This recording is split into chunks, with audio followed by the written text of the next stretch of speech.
Ini adalah part ke-34 membaca buku Bible, Al-Quran, dan Sains Modern halaman ke-117. Profesor Hamidullah mengatakan dalam pengantar yang dimuat dalam terjemahan Al-Quran bahwa isi wahyu pertama adalah penghargaan terhadap kalam sebagai alat untuk pengetahuan manusia. Dan dengan begitu maka terjadilah jelas bagi kita perhatian Nabi Muhammad untuk menjaga kelangsungan Al-Quran dengan tulisan. Beberapa teks menunjukkan secara formal bahwa lama sebelum Nabi Muhammad meninggalkan Mekah untuk hijrah ke Madinah, ayat-ayat Al-Quran yang telah diwahyukan kepada Nabi Muhammad sudah dituliskan. Kita nanti akan mengetahui bahwa Al-Quran membuktikan hal tersebut. Kita mengetahui bahwa Nabi Muhammad dan pengikut-pengikutnya biasa menghafal teks-teks yang telah diwahyukan.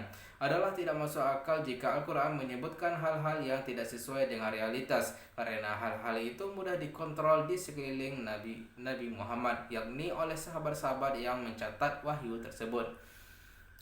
4 surat Makkiyah diturunkan sebelum hijrah, memberi gambaran tentang redaksi Al-Quran sebelum Nabi Muhammad meninggalkan Mekah pada tahun 622 Masehi.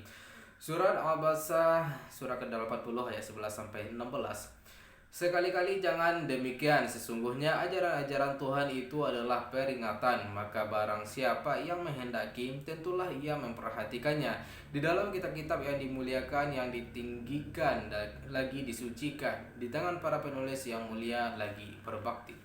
Yusuf Ali dalam terjemahan Al-Quran yang ditulisnya pada tahun 1936 mengatakan bahwa pada waktu surat tersebut diwahyukan sudah ada 42 atau 45 surat yang beredar di antara kaum muslimin di Mekah. Jumlah surat-surat dalam Al-Quran adalah 114. Surah Al-Buruj surah ke-85 ayat 21-22. Bahkan yang didustakan mereka itu ialah Al-Quran yang mulia yang tersimpan dalam Lauh Mahfuz.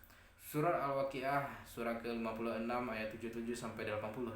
Sesungguhnya Al-Quran ini adalah bacaan yang sangat mulia yang terdapat pada kitab yang terpelihara Lauh Mahfuz, yang tidak menyentuhnya kecuali orang-orang yang disucikan, diturunkan dari Tuhan semesta alam.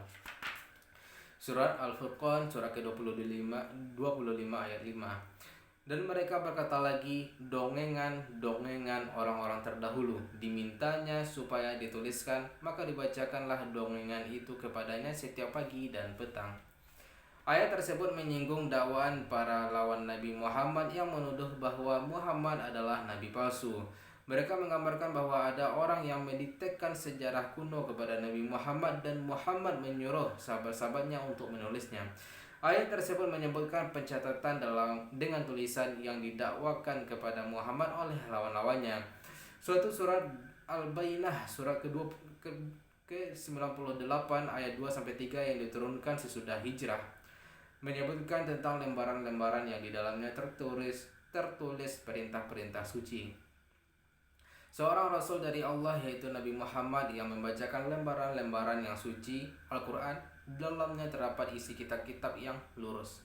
Dengan begitu maka Al-Quran sendiri memberitahukan bahwa penulis Al-Quran telah dilakukan semenjak Nabi Muhammad masih hidup. Kita mengetahui bahwa Nabi Muhammad mempunyai banyak juru tulis, di antaranya yang termasyhur adalah Zaid bin Thabit. Dalam pengantar pada terjemahan Al-Quran 1971, Profesor Hamidullah melukiskan kondisi waktu teks Al-Quran ditulis sampai dengan Nabi Muhammad wafat. Sumber-sumber sepakat untuk mengatakan bahwa tiap kali suatu fragmen dari Al-Quran diwahyukan, Nabi memanggil seseorang dari para sahabatnya yang terpelajar dan mendiktekan kepadanya serta menunjukkan secara pasti tentang tempat fragmen baru tersebut dalam keseluruhan Al-Quran. Riwayat-riwayat menjelaskan bahwa setelah mendiktekan ayat tersebut, Muhammad minta kepada juru tulisnya untuk membaca apa yang sudah ditulisnya, yaitu untuk melakukan koreksi jika terjadi kesalahan. Suatu riwayat yang masyhur mengatakan bahwa tiap tahun pada bulan Ramadan, Nabi Muhammad membacakan ayat-ayat Al-Quran yang sudah diterimanya di hadapan Jibril. Pada bulan Ramadan yang terakhir sebelum Nabi Muhammad meninggal, malaikat Jibril mendengarkannya mengulangi hafalan Al-Quran 2 kali. Kita mengetahui bahwa semenjak zaman Nabi Muhammad, kaum muslimin membiasakan diri untuk berjaga pada bulan Ramadan dan melakukan ibadah-ibadah tambahan dengan membaca seluruh Al-Quran. Beberapa sumber menawarkan bahwa pada pembacaan Al-Quran yang terakhir di hadapan Jibril, juru tulis Nabi Muhammad yang bernama Zaid hadir. Sumber-sumber lain mengatakan bahwa di samping Zaid juga ada beberapa orang lain yang hadir. Untuk pencatatan pertama, orang memakai bermacam-macam bahan seperti kulit kayu, tulang unta, batu empuk untuk ditatah dan lain-lainnya. Tetapi pada waktu yang sama Muhammad menganjurkan supaya kaum muslimin menghafal Al-Quran, yaitu bagian-bagian yang dibaca dalam sembahyang. Dengan begitu maka muncullah sekelompok orang-orang yang dinamakan hafizun, penghafal Al-Quran yang hafal seluruh Al-Quran dan mengajarkannya kepada orang-orang lain. Metode ganda untuk memelihara teks Al-Quran yakni dengan mencatat dan menghafal ternyata sangat berharga. Tidak lama setelah Nabi Muhammad wafat tahun 632 Masehi, penggantinya sebagai kepala negara yaitu Abu Bakar, khalifah yang pertama, minta kepada juru tulis Nabi Zaid bin Thabit untuk menulis sebuah naskah. Hal ini ia laksanakan. Atas inisiatif Umar yang kemudian menjadi khalifah kedua, Zaid memeriksa dokumentasi yang ia dapat mengumpulkannya di Madinah. Kesaksian dari penghafal Al-Quran, kopi Al-Quran yang ditulis atas bermacam-macam bahan dan yang dimiliki oleh pribadi-pribadi, semua itu menghadiri kesalahan transkripsi, penyalinan tulisan sedapat mungkin. Dengan cara ini berhasillah tertulis suatu naskah Al-Quran yang sangat dapat dipercayai.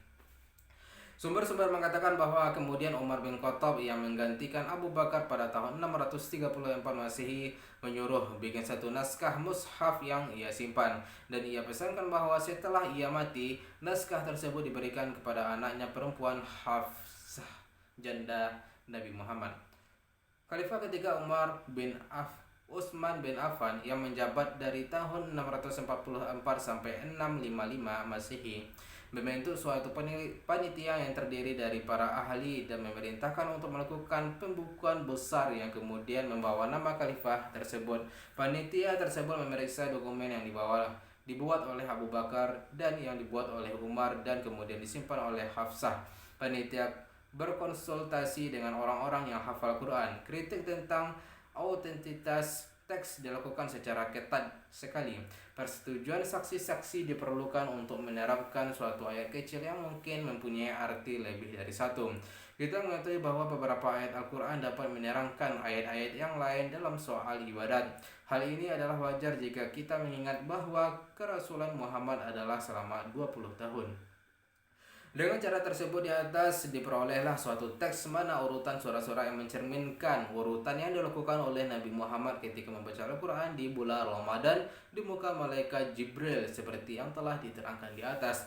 Kita dapat bertanya-tanya tentang motif yang mendorong 3 khalifah pertama khususnya Utsman untuk mengadakan koleksi dan pembukaan teks. Motif tersebut adalah sederhana. Tersiarnya Islam adalah sangat cepat pada beberapa dasawarsa yang pertama setelah wafatnya Nabi Muhammad. Tersiarnya Islam tersebut terjadi di daerah-daerah yang penduduknya tidak berbahasa Arab. Oleh karena itu perlu adanya tindakan-tindakan pengamanan untuk memelihara tersiarnya teks Al-Quran dalam kemurnian aslinya. Pembukaan Utsman adalah untuk memenuhi hasrat ini. Utsman mengirimkan naskah-naskah teks pembukuannya ke pusat-pusat Emporium Islam, dan oleh karena itu maka menurut Profesor Hamidullah pada waktu ini terdapat mushaf Al-Quran Utsman di Tashkent dan di Istanbul.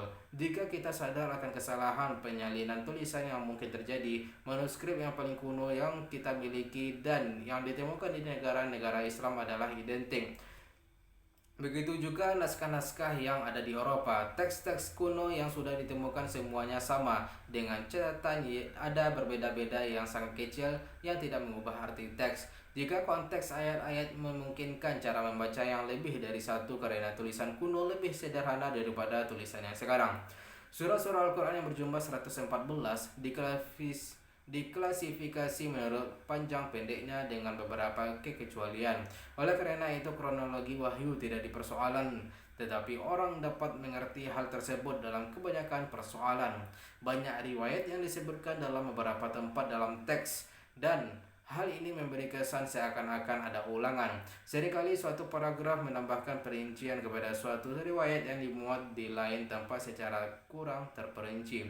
Dan semua yang mungkin ada hubungannya dengan sains modern seperti kebanyakan hal-hal yang dibicarakan oleh Al-Quran dibagi-bagi dalam Al-Quran dengan tidak ada suatu tanda adanya klasifikasi.